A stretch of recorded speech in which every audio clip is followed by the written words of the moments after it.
Bonjour. Rumi, le poète mystique iranien, établit une relation entre la mer et le chemin parcouru par les mystiques. Un homme est tombé dans la mer, en pleine mer. Une mer agitée.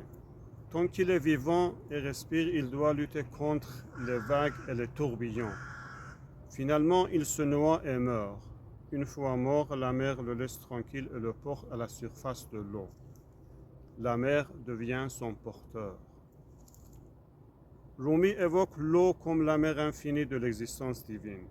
Si tu avances avec ton ego gonflé de science, d'orgueil et de vanité, tu risques de te noyer. Mais si tu es déjà effacé, tu ne risques rien, comme une goutte qui se dissout dans l'océan lui-même. Rumi dit que l'anéantissement du soi dans le bien-aimé, c'est-à-dire Dieu, compte. Les titres, les rangs sociaux et les positions élevées dans la vie et dans la société et les apparences de la religion peuvent être considérés comme obstacles. Rumi dit qu'il faut chercher plutôt l'effacement du moi, car c'est seulement dans la disparition de l'ego que tu peux traverser la mer de l'existence et atteindre la sécurité spirituelle. Voilà le poème de Rumi en persan.